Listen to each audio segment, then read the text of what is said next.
الحمد لله وكفى والصلاة والسلام على من لا نبي بعده وعلى آله وأصحابه الذين أوفوا عهدا الذين هم خلاصة العرب الأربع وخير الخلائق بعد الأنبياء. أما بعد فأعوذ بالله من الشيطان الرجيم. بسم الله الرحمن الرحيم.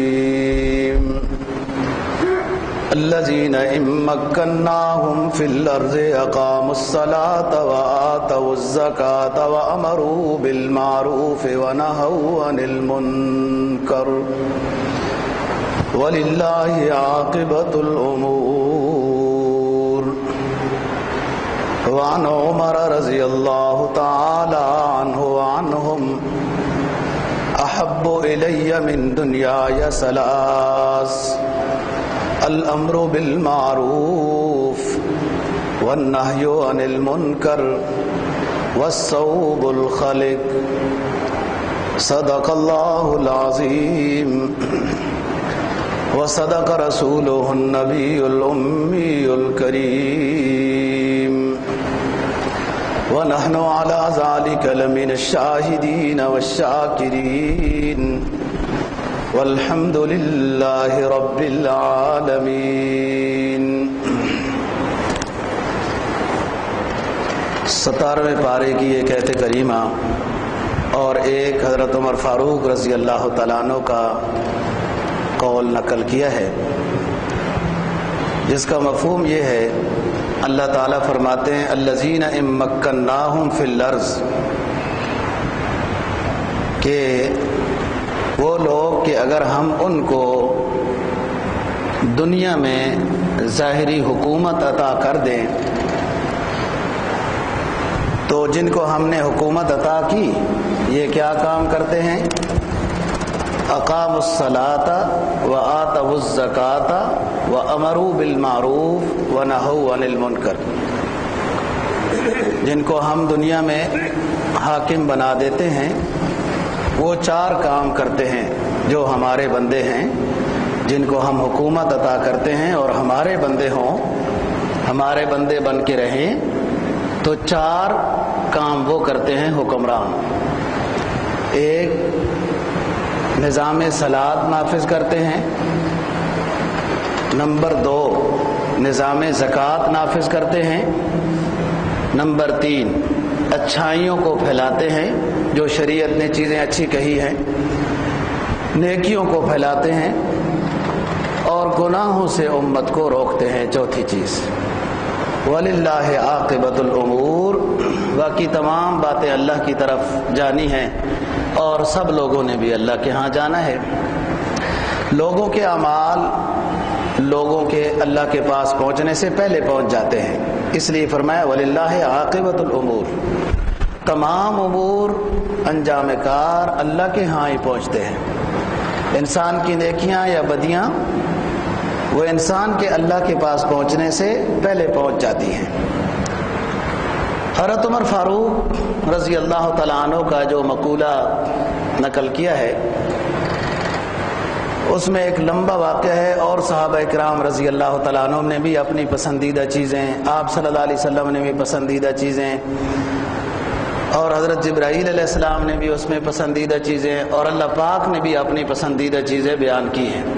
اس میں لمبی بات ہے، لیکن حضرت عمر فاروق رضی اللہ تعالیٰ عنہ نے اس مجلس میں جو اپنی پسندیدہ چیزیں رسول اللہ صلی اللہ علیہ وسلم کے سامنے بیان کی ہیں، تو فرمایا کہ احب الی من دنیای ثلاث، اے اللہ کے رسول، مجھے اپنی اس دنیا میں جو اللہ نے زندگی دی 3 چیزیں پسند ہیں. ایک، نیکیوں کا پھیلانا. نمبر 2، برائیوں کا روکنا. اور نمبر 3، سادہ زندگی، اپنے لحاظ سے پھٹا پرانا لباس، یہ پسند ہے. یہ 3 چیزیں پسند ہیں. بات گزشتہ جمعے پر بھی حضرت عمر فاروق رضی اللہ تعالیٰ عنہ کے فضائل سے متعلق تھی۔ آج کی گزارشات میں بھی حضرت عمر فاروق رضی اللہ تعالیٰ عنہ کے فضائل سے متعلق ہے، جو اللہ پاک نے ان کو خلافت عطا کی اور یہ مسلمانوں کے امیر المؤمنین بنے، تو انہوں نے اس میں کیا کارنامے دکھائے اور کس طرح انہوں نے امارت کا زمانہ گزارا ہے۔ اس میں جمعے کی نشست کے لحاظ سے تو چند ہی چیزیں عرض کی جا سکتی ہے، باقی حضرت عمر فاروق رضی اللہ تعالیٰ عنہ کے مناقب، فضائل ایک بہت بڑی کتاب میں بھی سمانا اس کے لیے مشکل ہے۔ کئی جلدوں میں کتابیں لکھی گئی ہیں خلفائے راشدین اور حضرات صحابہ رضی اللہ تعالیٰ عنہ کے فضائل میں۔ سن 12 ہجری کے اواخر 13 ہجری کے شروع میں حضرت عمر فاروق رضی اللہ تعالیٰ عنہ کو خلیفہ نامزد کر دیا گیا تھا، اور یہ کام مرض الوفات میں حضرت ابوبکر صدیق رضی اللہ تعالیٰ عنہ کر گئے تھے۔ 23 ہجری کے اواخر میں، 22 ہجری کے آخر میں اور 23 ہجری کے شروع کے پہلے دن میں حضرت عمر فاروق رضی اللہ تعالیٰ عنہ کی شہادت ہوئی۔ 22 ہجری کے اواخر میں حملہ ہوا صبح کی نماز میں، جو ہم انشاءاللہ عرض کریں گے، اور یکم محرم 23 ہجری میں آپ کی وفات ہوئی مدینہ طیبہ میں۔ 12 سال آپ کی حکومت ہے۔ آپ نے اپنے خلافت کے زمانے میں 10 حج کیے، یعنی ہر سال آپ حج کے موسم میں حاضر ہوتے تھے۔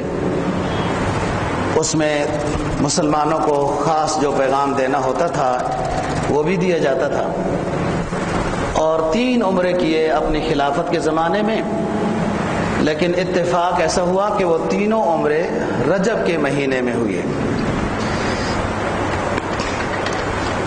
حضرت عمر فاروق رضی اللہ تعالیٰ عنہ رسول اللہ صلی اللہ علیہ وسلم کی ان خاص بشارتوں کے اوپر پورے اترے جو آپ نے اپنے زمانے میں مختلف اوقات میں بشارتیں دی تھیں، جو غزوہ احزاب میں وہ پتھر کے اوپر بادام مارنے سے آگ نکلی تھی، تو آپ نے فرمایا کیسر و کسریٰ کے کنگرے ٹوٹ گئے، فلاں فلاں، یہ سارے مسلمانوں کے قبضے میں آ جائیں گے علاقے۔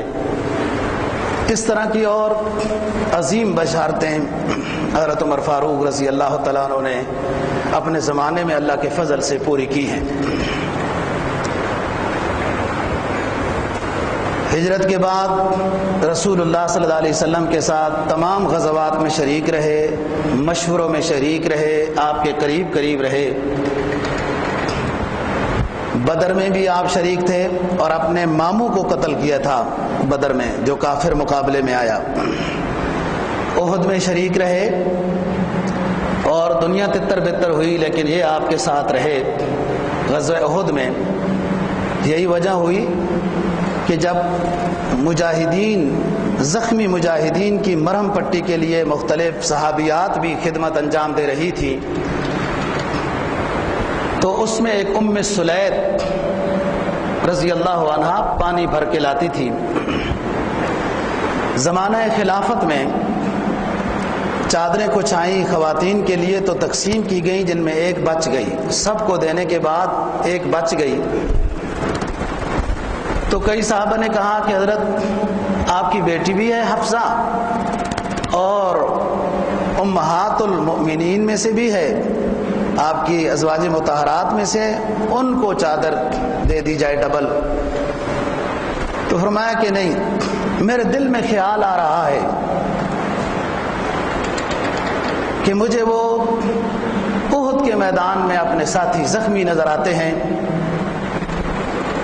اور ایک خاتون بڑی مشکل سے مشکیزیں پانی کے بھر بھر کے لا رہی تھی، اور زخمیوں کو پانی پلا کر وہ گویا زندگی کے سانس کی امیدیں دلا رہی تھی ان کو۔ میں اس خاتون کو یہ زائد چادر دینا چاہتا ہوں، اگر آپ لوگ خوش ہو تو۔ اپنی اولاد کو یا اپنے اور ساتھیوں کو نہیں دی، وہ چادر ام سلید رضی اللہ تعالی عنہا کو دی۔ غزوہ احزاب میں بھی آپ شریک رہے اور ایک جماعت کی قیادت کی حضرت عمر فاروق رضی اللہ تعالیٰ عنہ نے غزوہ خندق میں، جس کو غزوہ احزاب کہتے ہیں، اور آپ جس جگہ بیٹھ کر لوگوں کو فرمان جاری کرتے رہے، اس جگہ پہ بعد کی حکومتوں نے مسجد بنائی جو آج تک مسجد ہے، لیکن اب کچھ مسجدیں شہید کر کے وہاں ایک مسجد خندق بنائی گئی ہے جو بہت بڑی مسجد ہے کہ لوگ وہ خندق والی جگہ دیکھنے آتے ہیں۔ تو وہ تو مرور دور میں اب چیزیں مٹتی جا رہی ہیں، تو اس مسجد کو دیکھ لیں، یہ ان صحابہ کی یاد میں یہ مسجد بنائی گئی ہے۔ بہت بڑی مسجد موجودہ طور پر وہ بنائی گئی ہے جو آباد ہے، جس میں امام اور مؤذن خطیب کا تقرر ہو چکا ہے۔ اس میں اور صحابہ کرام بھی جو قائد تھے، حضرت علی بھی، حضرت سلمان فارسی بھی، حضرت ابوبکر بھی، ان کے نام پہ بھی چھوٹی چھوٹی مسجدیں ہیں۔ حضرت علی رضی اللہ تعالیٰ عنہ، حضرت فاطمہ کے نام پہ بھی۔ یہ غزوہ احزاب ہے۔ غزوہ بنو مستلق میں حضرت عمر فاروق رضی اللہ تعالیٰ عنہ کو ایک اعلان کرنے کا آپ نے حکم دیا کہ یہ اعلان کر دو کہ جو شخص بھی مسلمان ہو جائے گا ہم اس کو امن دے دیں گے۔ تو یہ ان کے حوالے تھا۔ فتح مکہ میں بھی شریک تھے، غزوہ حنین میں بھی شریک تھے، اور غزوہ حنین میں جھنڈا لہرانے والے حضرت عمر فاروق رضی اللہ تعالیٰ عنہ تھے۔ غزوہ خیبر میں بھی آپ شریک تھے، اور ان کے خیبر میں جو کارنامہ تھا کہ جس رات کو ان کی نگرانی کی حفاظت کی ڈپٹی تھی، اس میں انہوں نے ایک یہودی جاسوس کو پکڑ لیا تھا، جس سے مسلمانوں کو بہت فائدہ ہوا۔ تمام غزوات میں خلاصہ یہ کہ رسول اللہ صلی اللہ علیہ وسلم کے ساتھ شریک رہے۔ آپ منافقین کے بارے میں بہت سخت تھے، اور فوراً آپ سے اجازت لیتے تھے جب کسی منافق کی کوئی بات پتہ چلتی تھی، فوراً آپ سے اجازت لیتے تھے کہ حضور آپ اجازت دے دیں، میں اس کو ٹھیک کرتا ہوں۔ بہت سخت، منافقین کے بارے میں بہت جلدی غصے میں آ جاتے تھے، غصے والے مشہور تھے۔ صحابہ کرام ان کو اپنی مجلسوں میں یہ کہا کرتے تھے کہ ہمارے دور کے حضرت موسیٰ علیہ السلام آ گئے ہیں، لیکن اتفاق یہ کہ اپنی ذات کے اعتبار سے کبھی غصہ نہیں کیا۔ یہ بڑے لوگوں کی دوست و بات ہے۔ ہم بات کریں گے حضرت علی رضی اللہ تعالیٰ عنہ کے فضائل میں کہ ایک یہودی آپ صلی اللہ علیہ وسلم کی گستاخی کر رہا تھا، تو اس کو پکڑ کے گرا دیا، مارنے لگے اس کو، تو اس نے تھوک دیا، تو حضرت علی رضی اللہ تعالیٰ عنہ نے چھوڑ دیا۔ لوگوں نے کہا کہ آپ نے کیوں معاف کیا ہے؟ تو کہا پہلے جو میں نے گرایا تھا وہ اللہ کی محبت اور اللہ کے حبیب کی محبت میں گرایا تھا، لیکن جب اس نے تھوکا ہے تو مجھے اپنا ذاتی غصہ درمیان میں آ گیا، تو میں نے ذاتی غصے کی وجہ سے اس کو معاف کر دیا ہے کہ ذاتی غصے کو جب معاف کر دیا جائے تو اللہ خوش ہوتا ہے۔ بعد میں لکھا ہے کہ وہ یہودی اس ادا کو دیکھ کر مسلمان ہو گیا تھا۔ بہرحال یہی مسلمان کی شان ہے اور اسی میں مسلمان کا مقام ہے۔ ظاہر ہے کہ دشمن کو معاف کرنا ایک آسان کام نہیں ہے دوستو۔ دل کے اوپر آرے چلتے ہیں، لیکن جب اللہ اور اللہ کے حبیب کا امر سامنے ہو پھر کوئی مشکل نہیں ہوتی۔ معاف کرنے میں دنیا بات کرتی ہے کہ یہ کمزور ہے، یہ ڈر گیا ہے، یہ بزدل ہے، یہ فلاں ہے، لیکن کوئی بات نہیں، کرتے رہیں۔ لوگ کہتے ہیں کہ جب ان کو سخت غصہ آ جاتا تھا تو ان کے سامنے قرآن مجید کی تلاوت کی جاتی، یا کوئی شخص کہتا اللہ اکبر، سبحان اللہ، لا الہ الا اللہ، تو حضرت عمر فاروق رضی اللہ تعالیٰ عنہ تبسم کرنے لگتے تھے۔ فوراً قرآن سن کر، اللہ کا نام سن کر غصہ ان کا دور ہو جاتا تھا۔ قرآن مجید نے بھی ان کی تعریف کی، اشداء علی الکفار رحماء بینہم۔ نبی پاک صلی اللہ علیہ وسلم نے بھی تعریف کی کہ اشدہم فی امر اللہ عمر، اللہ کے معاملے میں سب سے زیادہ سخت حضرت عمر رضی اللہ تعالیٰ عنہ ہے۔ اور ایمان کی کوالٹی ہوتی ہے دوستو، اس لحاظ سے پھر جب اسلام کے خلاف انسان کے سامنے کام ہو تو غصہ آ جاتا ہے۔ حضرت عمر فاروق رضی اللہ تعالیٰ عنہ جب خلافت پر متمکن ہوئے تو لوگ بہت ڈرتے تھے، سامنے بھی نہیں آتے تھے، معلوم نہیں کیا ہوگا۔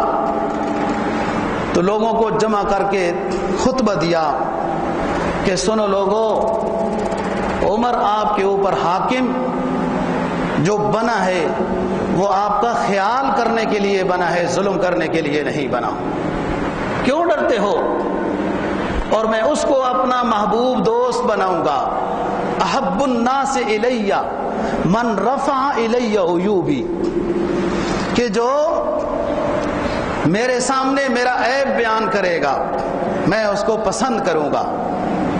تو پھر لوگوں کو ہمت ہوئی، سامنے آتے تھے، بات چیت کرتے تھے، اور وہ رعب جو ایک تھا لوگوں کے اوپر وہ دور ہوا۔ بہت نظام انہوں نے اپنے 10 سال کے اندر نافذ کیا ہے جو دنیا بعد کی دنیا کے لیے یہ ایک قسم کے معلم اور استاد بن کے ثابت ہوئے ہیں۔ یہ وہ شخص تھے کہ خلافت کے بعد جو انہوں نے تشکیل دی حضرات صحابہ رضی اللہ تعالی عنہم کی اطراف عالم میں، کہ جن کی فوجیں کابل تک اور یہ سارے علاقے حتیٰ کہ یورپ تک ان کی فوجیں پہنچ چکی تھیں۔ اگرچہ یورپ استنبول قسطنطنیہ میں یہ علاقہ بعد میں فتح ہوا، لیکن یہ فوجیں حضرت عمر فاروق رضی اللہ تعالیٰ عنہ کی وہاں تک، کابل بلخ کے علاقے تک، یہ سارے فارس اور روم حضرت عمر فاروق رضی اللہ تعالیٰ عنہ کے زمانے میں فتح ہوئے۔ بہت بڑے بڑے جو چیلنج تھے وہ 2 سال میں حضرت ابوبکر صدیق رضی اللہ تعالیٰ عنہ کے زمانے میں ختم ہو گئے۔ منکرین زکوٰۃ کا مسئلہ اور ختم نبوت کے انکار کرنے والوں کا مسئلہ، اور اسی طریقے سے 1-2 وہ حضرت ابوبکر صدیق رضی اللہ تعالیٰ عنہ کے زمانے میں ختم ہوئی۔ قرآن مجید کی یہ آیت جو 17ویں پارے کے آخری پاؤں میں ہے، الذین ان مکناہم فی الارض اقاموا الصلاۃ وآتوا الزکاۃ، علماء تفسیر لکھتے ہیں یہ حضرات صحابہ رضی اللہ تعالیٰ عنہ کے بارے میں ہے یہ آیت، کہ ہم ان کو جب حکومت دیں گے تو یہ نظام صلاۃ زکوٰۃ نافذ کریں گے، اچھائیوں کو پھیلائیں گے، برائیوں کو روکیں گے۔ پھر لکھتے ہیں حضرات صحابہ میں سے خلفائے راشدین کے بارے میں یہ آیت کریمہ ہے۔ پھر خلفائے راشدین میں بھی سب سے زیادہ رجحان حضرت عمر فاروق رضی اللہ تعالیٰ عنہ کے بارے میں ہے کہ انہوں نے عملی طور پر اس آیت کو نافذ کیا نظام صلاۃ و زکوٰۃ وغیرہ کے اعتبار سے۔ آپ صلی اللہ علیہ وسلم نے جو مختلف عالم میں صلح حدیبیہ کے بعد بادشاہوں کو خط لکھے تھے، ان میں بعض بادشاہوں نے خط کا احترام کیا تھا، بعض نے نہیں کیا۔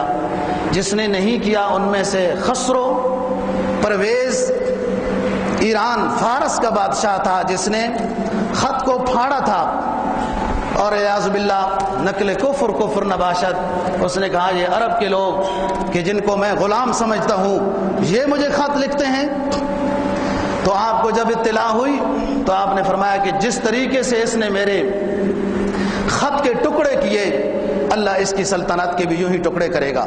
ٹکڑے تو ہو گئے تھے، لیکن یہ علاقہ سارا مسلمانوں کے قبضے میں حضرت عمر فاروق رضی اللہ تعالیٰ عنہ کے زمانے میں۔ اس کو اپنے بیٹے نے قتل کیا تھا، خسرو پرویز کو۔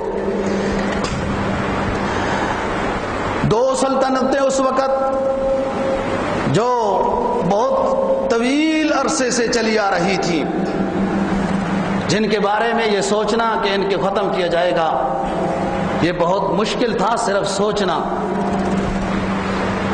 جس کو قیصر و کسریٰ کہتے ہیں، روم اور فارس، یہ 2 سلطنتیں تھیں۔ یہ روم میں یہ سارا علاقہ تھا، شام، اردن، لبنان، مصر، فلسطین، یہ سارا علاقہ روم کا تھا۔ اور فارس کا علاقہ، کوفہ، بصرہ، عراق، یہ سارا ایران، یہ سارا یہ علاقہ، یہ بلخ وغیرہ، یہ سب فارس کا علاقہ شمار ہوتا تھا۔ جو آج جو ایران ہے یہ چھوٹا ہے، اس وقت کا ایران وہ بہت بڑا ایران تھا۔ اور ایرانیوں کی حکومت رومیوں کی حکومت سے بھی سب سے بڑی پاور والی حکومت سمجھی جاتی تھی۔ ایرانیوں کی حکومت ہزارہ سال سے اسی طرح چلی آ رہی تھی، کوئی اس حکومت کو مقابلہ کرنے کے بارے میں اس حکومت سے سوچ بھی نہیں سکتا تھا۔ اور رومیوں کی حکومت 400-500 سال سے، رومیوں کی حکومت 400-500 سال سے تھی، اور فارس ایرانیوں کی حکومت صدیوں سے، ہزاروں سال سے چلی آ رہی تھی۔ حضرت عمر فاروق رضی اللہ تعالیٰ عنہ مسلسل کئی دن تک حضرات صحابہ کرام کو تیار کرتے رہے، واعظ و نصیحت ہوتی رہی، جہاد کے موضوع پہ بیان ہوتا رہا، وہ بشارتیں آپ صلی اللہ علیہ وسلم کی سناتے رہے، وہ آپ کا ہتھوڑا مارنا پتھر کے اوپر اور پتھر سے چنگاریوں کا اٹھنا، کیسر و کسریٰ کے کنگرے ٹوٹ جانا، یہ ساری باتیں سناتے رہے، سمجھاتے رہے، اور پھر اس کے بعد لشکر کو تیار کیا۔ کہا رومی کمزور ہیں، اگر روم کے خلاف پہلے مسلمانوں کے مجاہدین گئے تو سمجھا جائے گا کہ پہلے کمزوروں کو ختم کیا ہے، پھر ہماری طرف آئے ہیں۔ رومی خود ہو جائیں گے، جب ایران ہمارے قبضے میں آئے گا تو رومی خود ہو جائیں گے، جب دیکھیں گے کہ اتنی بڑی حکومت جو ہزارہ سال سے چلی آ رہی ہے وہ ختم ہو گئی تو ہم کیا ہیں۔ حضرت عمرو بن العاص رضی اللہ تعالیٰ عنہ یہ فاتح ایران ہیں، اور آپ صلی اللہ علیہ وسلم کے ماموں، رشتے میں ماموں لگتے ہیں، آل بیت کی محبت کا تسبیح پڑھنے والے ایران کا فاتح آل بیت میں سے ہے حضرت عمرو بن العاص رضی اللہ تعالیٰ عنہ۔ سعد بن ابی وقاص، عمرو بن العاص فاتح مصر ہیں، سعد بن ابی وقاص رضی اللہ تعالیٰ عنہ فاتح ایران ہے، اور سعد بن ابی وقاص رضی اللہ تعالیٰ عنہ آپ کے خاندان میں، آپ کے ماموں میں سے ہے۔ اور عمرو بن العاص میں ابھی بتاتا ہوں وہ فاتح مصر ہے۔ 80 جنگیں حضرات صحابہ کرام رضی اللہ تعالیٰ عنہ کی ہوئی ہیں ایرانیوں کے ساتھ، 80 جنگیں، لاکھوں مجاہدین تھے، جہاد کرنے میں تقریباً لاکھ کے قریب تھے مسلمان مجاہدین، جس میں حضرات صحابہ بھی تھے۔ اور حضرت عمر فاروق رضی اللہ تعالیٰ عنہ کی یہ ترتیب تھی کہ جب بھی کوئی جہادی قافلہ روانہ کرتے تھے تو اس میں کہتے تھے بھائی ہاں اس میں بدر والے صحابہ ہیں، تو لوگ کہتے تھے کہ جی ہاں ہیں۔ صلح حدیبیہ والے ہیں، کہتے جی اس میں وہ بھی ہیں، کہا ٹھیک ہے، ان کی برکت سے اللہ فتح نصیب کرے گا۔ اتنے اپنے آپ کو کمزور سمجھتے تھے۔ من تواضع للہ رفعہ اللہ، جو اپنے آپ کو دوستو چھوٹا سمجھتا ہے اللہ اس کو اور بلند کرتا ہے۔ برکتیں تو سب آپ صلی اللہ علیہ وسلم کی بشارتوں میں انہی کی تھی، لیکن یہ منسوب کرتے تھے حضرات صحابہ کی طرف۔ لوگ مسئلہ پوچھنے آتے تھے، کہتے تھے قرآن کا مسئلہ پوچھنا ہے تو ابی ابن کعب کے پاس جاؤ، حرام حلال کا مسئلہ پوچھنا ہے تو معاذ ابن جبل کے پاس جاؤ، وراثت کا مسئلہ پوچھنا ہے تو زید بن ثابت کے پاس جاؤ، ہاں کسی پر ظلم و ستم ہو رہا ہے، کسی کا چولہا نہیں جل رہا تو عمر کے پاس آؤ۔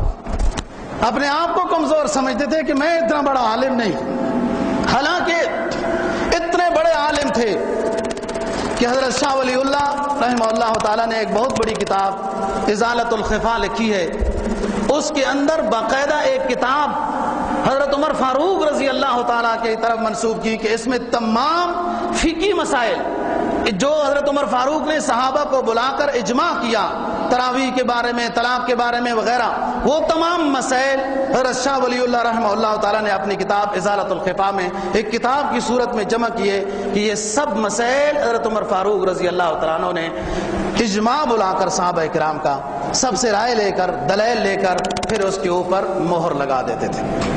بعد کے لوگ آ کے تحقیقیں کر رہے ہیں کہ 8 تراویحیں ہیں تو فلانی تراویحیں ہیں۔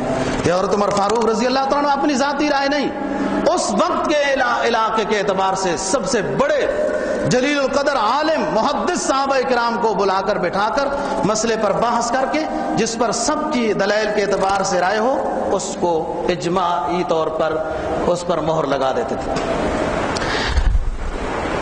آپ کو ایک اور بات علمی طور پر بتاتا چلوں، کام آئے گی کہ کوفہ میں، یہ کوفہ سارا فارس ہے، بعد میں عرب ہوا، حضرت امام اعظم ابو حنیفہ رحمہ اللہ تعالی، نعمان بن ثابت ان کا نام ہے، ان کی فقہ رواج پائی جو اس علاقے سے ہوتی ہوئی اس ترک میں اور اس علاقے میں انہیں کی فقہ زیادہ رائج ہے، اور اب بھی دنیا میں فقہ حنفی کے زیادہ مقلد ہیں۔ اس میں کمال حضرت عمر فاروق رضی اللہ تعالیٰ عنہ کا ہے۔ وہ کیسے کہ انہوں نے وزیر تعلیم جو کوفہ کا مقرر کیا تھا وہ عبداللہ ابن مسعود رضی اللہ تعالیٰ عنہ ہے۔ جب حضرت امام اعظم ابو حنیفہ رحمہ اللہ تعالیٰ کا دور آیا تو اس وقت تابعین کا دور تھا، اگرچہ آپ نے صحابہ کرام سے بھی ملاقات کی جس میں چند صحابہ کرام ہیں، حضرت انس وغیرہ، تو وہ تابعین سارے عبداللہ ابن مسعود رضی اللہ تعالیٰ عنہ کے شاگرد تھے، جس کی وجہ سے یہاں سے حضرت امام اعظم ابو حنیفہ رحمہ اللہ تعالیٰ کی فقہ نے اپنے لیے دلائل لیے حضرت عبداللہ ابن مسعود سے۔ آپ حدیث کی کتابوں میں پڑھو گے نا، تشہد عبداللہ ابن مسعود، تشہد عبداللہ ابن عباس، تشہد فلاں، تو حنفیوں نے تشہد حضرت عبداللہ ابن مسعود رضی اللہ تعالیٰ عنہ کا لیا ہے۔ یہی بات اور فقہ کے لحاظ سے بھی ہوئی کہ جو صحابہ کرام جس علاقے میں ہوئے، بعد کا امام جب اس علاقے کا آیا تو اس صحابی سے وہ روایات اکثر انہوں نے لی جس سے اس امام نے اس بات کو زیادہ ترجیح دی جو اس تک پہنچی ہے۔ بہرحال حضرت عمر فاروق رضی اللہ تعالیٰ عنہ نے اپنے زمانہ خلافت میں جو علاقے فتح ہوتے سب سے پہلے ان علاقوں میں جو کام کرتے مساجد بناتے۔ بعض شہروں میں کئی مساجدیں بھی بنائی گئی اور فوراً امام، مؤذن، خطیب، معلم، مدرس کا انتظام اس مسجد میں کرتے تھے، اور حکومت وقت اس معلم اور اس قاری کو تنخواہ دیتی تھی کہ بعد میں لوگ کوئی کمیٹی تنخواہ دے گی تو پھر باتیں بھی کرتے ہیں نا لوگ، آزاد ہو امام، لوگ کہتے ہیں جمہوریت آزاد ہو، اسلام آزاد ہونا چاہیے۔ بہرحال 1036 بڑے شہر علاوہ گاؤں کے حضرت عمر فاروق رضی اللہ تعالیٰ عنہ کے زمانے میں فتح ہوئے۔ ان تمام علاقوں میں 40,000 سے زائد آپ نے مساجد و مکتب قائم کیے، اور جن میں یوں حفاظ، قراء، ائمہ، خطبہ، معلمین، مدرسین کا آپ نے انتظام کیا۔ اور کیا انتظام تھا، کیا فراست تھی۔ امیر مقرر ہے بازار میں جانے کا، جتنے لوگ بازار میں دکاندار ہیں، دکانیں بنائی ہوئی ہیں، ان سے مسائل پوچھو۔ بازار میں قیمت فروخت، خرید و فروخت اور شریعت کے مطابق چیز کے لینے دینے کے مسائل آتے ہیں ان دکانداروں کو، اگر آتے ہیں تو ان کو سند دیتے جاؤ یہ بازار میں دکان بنا سکتا ہے، اگر نہیں تو جا کے مسجد میں ہمارے اس مقرر کردہ مدرس سے بازار چلانے کے، خرید و فروخت کے مسائل سیکھے۔ 1036 شہر بما گاؤں اس کے علاوہ ہیں جو گنتی میں نہیں، 40,000 سے زائد مساجد مقرر کیے ہیں۔ اور عجیب کام جو کیا کہ اس علاقے کا، ہر شہر کا بڑا گورنر ہوتا ہے، جو بھی جس شہر کا گورنر تھا اس کو یہ حکم بھیجا کہ سالانہ رپورٹ چاہیے آپ کے علاقے میں حافظ قرآن کتنے بنے ہیں۔ جو گورنر اپنے علاقے کی رپورٹ دیتا، پھر بندہ بھیجتے، ایک جلسہ منعقد ہوتا، اچھے پڑھنے والے کے لیے انعامات ہوتے، اور آرڈر نامہ تھا کہ جو کہیں مرور دور میں تمہارے سامنے کوئی لوگوں کا مسئلہ پیش آ جائے تو اس میں اس کو ترجیح دینا جو حافظ قرآن ہو، جو قرآن اچھا پڑھتا ہو۔ حضرت ابو موسیٰ اشعری رضی اللہ تعالیٰ عنہ نے بصرہ کی 1 سال کی رپورٹ جب امیر المؤمنین حضرت عمر فاروق رضی اللہ تعالیٰ عنہ کو پیش کی تو 10,000 حافظ بصرہ میں حضرت ابو موسیٰ اشعری کی زیر نگرانی میں بنے تھے. اور امیر المؤمنین حضرت عمر فاروق رضی اللہ تعالیٰ عنہ اپنے بیانوں میں کہا کرتے تھے کمال ابو موسیٰ اشعری ہے جو قرآن کا خادم ثابت ہوا. اور صحابہ نے بھی کسی نے 4,000 کسی نے 5,000. جو اگلا دور آیا حضرت ابو موسیٰ اشعری کا وظیفہ ڈبل ہو گیا اور مراعات ہو گئی. اور یہ بڑی بات ہے کہ مسجد نبوی میں منبر رسول کے اوپر جس کا تذکرہ ہو ہے تو وہ بھی صحابی, لیکن دین کی احیاء کے لیے جو جتنا آگے بڑھا اس کا نام بھی پھر عند اللہ بھی آگے ہوتا ہے نا. پھر اگلے سال اور رپورٹ آئی اسلامی تاریخ میں دوستو سب سے زیادہ حفاظ کی تعداد حضرت عمر فاروق رضی اللہ تعالیٰ عنہ کے دور میں ہوئی ہے. یہ انتظام آپ کا رہا. میں کہہ رہا ہوں کہ وہ مقرر کرتے رہے تیار کرتے رہے صحابہ کرام کو کہ ایران کے خلاف کہ جنہوں نے جو غزوہ تبوک میں جنہوں نے یہ ارادہ کر کیا تھا جس میں رومی اور فارسی یہ اکٹھے ہو گئے تھے, جبکہ یہ ایرانی آتش پرست تھے, رومی تو عیسائی تھے, لیکن اس نقطہ نظر سے یہ اکٹھے ہو گئے تھے کہ مسلمانوں کو ختم کرنا ہے. مسلمان 3,000 تھے, وہ لاکھوں کی تعداد میں تھے, لیکن بہرحال معرکہ نہیں ہوا, لیکن ختم کرنے کا پروگرام تو کیا تھا. حضرت عمر فاروق رضی اللہ تعالیٰ عنہ نے یہ اعلان کرا دیا کہ ایران کے خلاف, فارسیوں کے خلاف, آتش پرستوں کے خلاف ہمارا معرکہ ہوگا. جنہوں نے میرے حبیب اللہ کے محبوب پیغمبر سیدنا و سید الناس حضرت محمد مصطفیٰ صلی اللہ علیہ وسلم کا نامہ مبارک چاک کیا تھا, وہ سن لیں کہ ہم آ رہے ہیں. بہت بڑے معرکے ہوئے ایرانیوں کے خلاف, جن کی فوج لاکھوں میں تھی, اور جس میں وہ خسرو تو بیٹے کے ہاتھ سے ختم ہو چکا تھا, لیکن بعد میں ان کا سپہ سالار فوجی جنرل رستم تھا, جس کا نام تاریخ کی کتابوں میں بھی آتا ہے. ایک مجاہد نے جس کے اتنے پھول نہیں لگے ہوئے تھے, عام سپاہی مجاہد نے جس کا نام تاریخ بلال بن علقمہ لکھتی ہے, وہ گھس گیا ایرانیوں کے لشکر میں, زخم کھاتا گیا اور لوگوں کو مارتا گیا. پتہ پوچھتا گیا کہ تم میں اگر کوئی ہے واقعتاً رستم, اپنے آپ کو رستم سمجھنے والا, دلیر سمجھنے والا, تو آیا ہے غلامان محمد مقابلے میں آئے.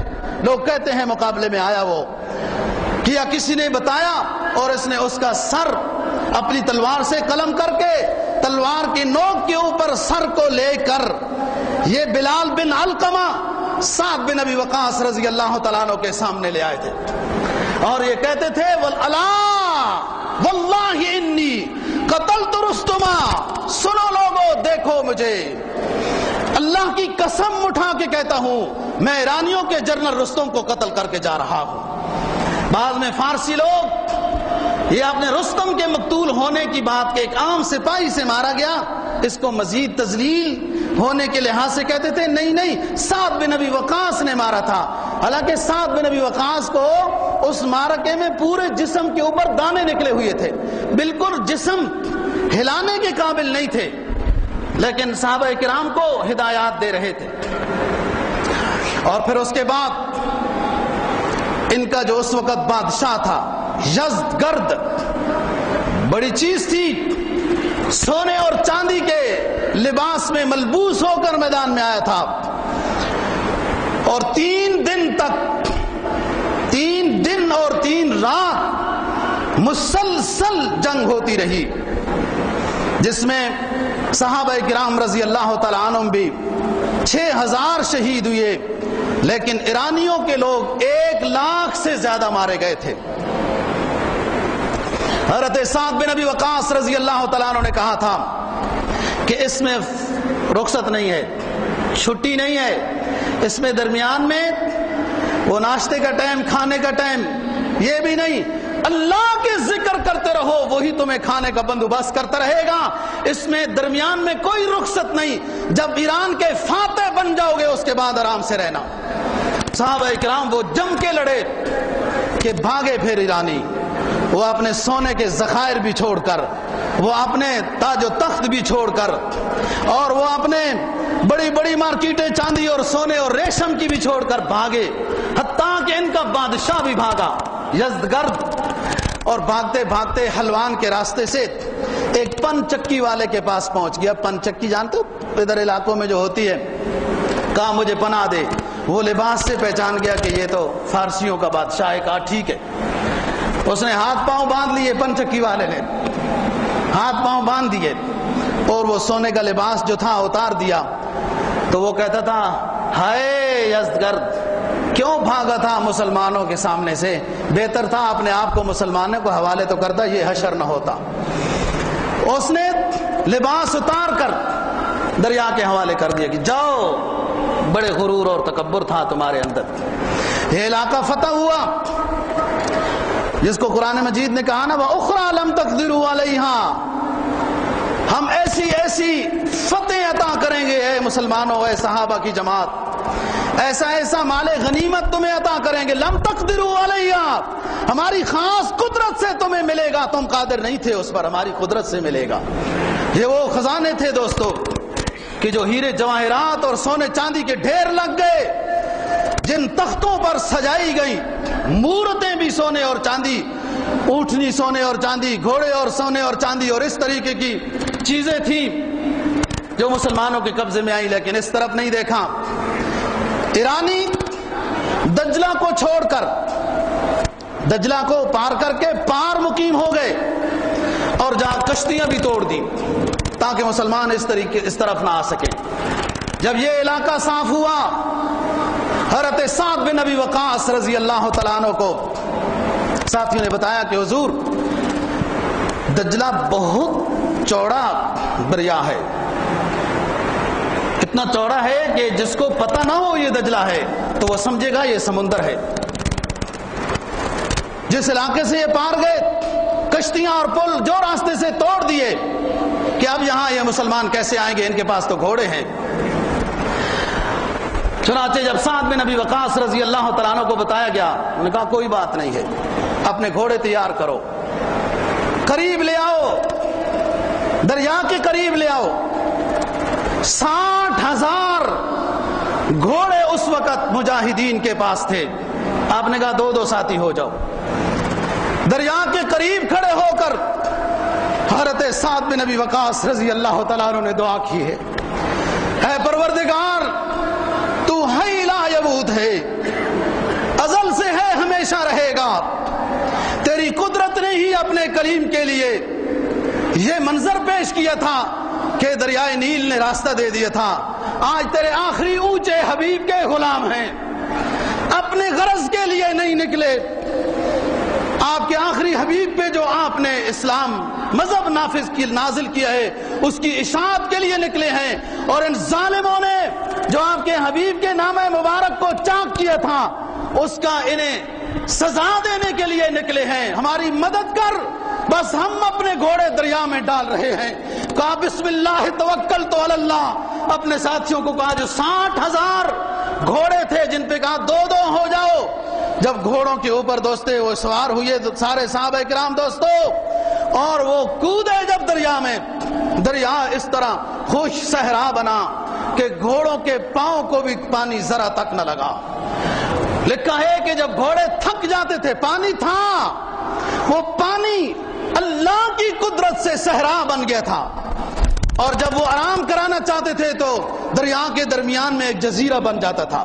اسی کو اقبال کہتا ہے نا، اے موج دجلہ تو بھی پہچانتی ہے ہم کو، اے موج دجلہ تو بھی پہچانتی ہے ہم کو، اب تک ہے تیرا دریا، اب تک ہے تیرا دریا افسانہ خواہ ہمارا، اے گلستان اندلس، اے گلستان اندلس وہ دن ہے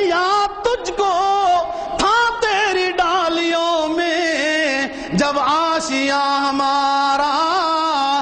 اندلس تمہیں یاد ہونا چاہیے، ہم نے آپ کے ان باغوں کو جب عبور کیا تو حضرات صحابہ اور مجاہدین نے ان گلستان اندلس کے باغوں کے درختوں میں اپنے گھونسلے بنائے. اور وہ دجلہ تو بھی جانتی ہے ہمارے افسانوں کو، ہمارے کردار کو، اور اللہ کے نام پہ نکلنے والے مجاہدوں کو تو بھی جانتی ہے. اللہ کے کلیم نے جب اللہ کے سامنے یہ بات کی کہ پیچھے دشمن آ رہا ہے، رب العالمین بچاؤ کا انتظام کیا ہوگا؟ اللہ نے فرمایا کلیم دریا کے قریب جا کر اپنی لاٹھی مارو، دریا اتباع کرے گا، راستہ دے گا. اللہ کے کلیم تو اللہ کا پیغمبر ہے، اونچا پیغمبر ہے. ادھر دیکھو دوستو تناسب کیا ہے، یہاں غلامان محمد کی بات ہو رہی ہے. حضرت سعد بن ابی وقاص رضی اللہ تعالیٰ عنہ نے ہاتھ کھڑے کیے، اے رب العالمین اپنا ذاتی کوئی کام نہیں ہے، مدینہ سے اونچا کوئی شہر نہیں ہے بسنے کے لیے، ہم مدینہ چھوڑ کے آئے، آپ کے حبیب کے روزے کو چھوڑ کے آئے، آپ کے اسلام کی اشاعت کرنا چاہتے ہیں. آج تیرا امر چاہیے، تیری مدد چاہیے، کلیم کی طرح دریا ہماری بھی غلامی کرے.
وجوہہم من نثر السجود، نبی کے ماننے والوں کے چہروں کی چمک ایسی ہوگی سجدوں کی وجہ سے، سجدوں کی وجہ سے ربانی نور عطا ہوگا، عبادات کی وجہ سے کافر اس نور کو دیکھ کے تسلیم ہو جائیں گے، مسلمان بن جائیں گے. یہ عمرو بن العاص ہیں دوستو، جو فاتح روم فاتح مصر ہیں. وہ سعد بن ابی وقاص رضی اللہ تعالیٰ عنہ ہیں جو فاتح ایران ہیں. اور اللہ پاک نے جو دین کو پوری دنیا کے لیے بھیجا اور سب کے لیے تکمیل کی، عملی طور پر اس کے لیے نمونہ بن کے حضرت عمر فاروق رضی اللہ تعالیٰ عنہ ثابت ہوئے. قرآن اعلان کرتا ہے والذی ارسل رسولہ بالہدی ودین الحق لیظہرہ علی الدین کلہ وکفی باللہ شہیدا. ہم نے آخری حبیب بھیجا، اس کا دین پوری دنیا میں غالب ہو کے رہے گا. یہ دور نور والا، یہ برکتوں والا، یہ دین کے پھیلنے والا دور حضرت عمر فاروق رضی اللہ تعالیٰ عنہ کے زمانے میں آیا. عمر حدیث شجاعت، کسی مجذوب نے بات کی، عمر حدیث شجاعت، حکایت شمشیر افسانہ غزوات، عمر قصے توقیر، عمر وقار قیادت، عمر شکوہ جہاد، عمر مجاہد بے باک بندے آزاد، عمر کے نام پر طاغوت لرز براندام، عمر کی سطوت و سہولت سے سرنگو اسنام، عمر بشارت شوکت، عمر نوید ظفر، عمر بشارت شوکت، عمر نوید ظفر، عمر کی پاؤں تلے تخت کسریٰ و قیصر۔